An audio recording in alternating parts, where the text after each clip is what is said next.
হলো জিহাদ করা। এবার আলেম ওলামারা মেহেরবানি করে বলেন দ্বিতীয় শর্ত কি? সবর করা। মাশাআল্লাহ, অনেক আলেম। এই জন্য বলা হয় আলেমের দেশ হলো নোয়াখালী। লিল্লাহি তাকবীর।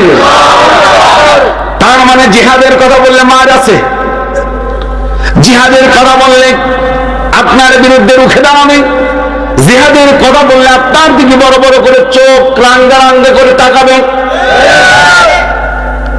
অন্যায়ের বিরুদ্ধে কথা বললে আপনার বিরুদ্ধে অ্যাকশন আসবে। ওই অ্যাকশন যখন আসবে, ইমানের দাবি হলো ওয়া আলামাস সাবিরিন, তখন একটু ধৈর্য ধারণ করবে, একটু সবর করবে। আর সবর করলেই আল্লাহ পাক তোমাকে জান্নাত দিয়ে দিবে। চিল্লায়া বলুন সুবহানাল্লাহ। তাহলে আমার ভাইরা, জীবনের মালিক হলেন কে? চারটি বিষয়ের কথা বললেন।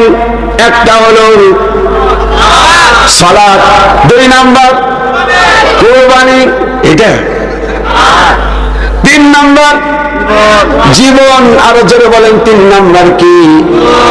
ইয়্যাকা না'বুদু ওয়া ইয়্যাকা নাস্তাঈন। আল্লাহ, তোমার গোলামি করি, তোমার জন্যই আমাদের জীবন, এবং তোমার কাছে আমরা কি চাই? সাহায্য চাই। চিল্লায়া বলেন সুবহানাল্লাহ।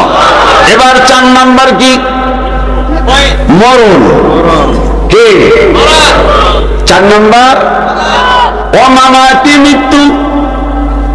কিন্তু যুবকেরা দেখবেন অনেক সময় উল্টো পাল্টা গান গায়, তুমি চলে যাবে আমাকে ছেড়ে, আমি বাঁচবো না, না গো না গো না। কথা হাসেন কেন? তাই না? আমারে ছেড়ে চলে গেলে আমি, অথচ বাঁচবো না আমরা কার জন্য? কিন্তু ও বলে কার কথা? আরে কপাল, কপাল পোড়া। কপাল কি?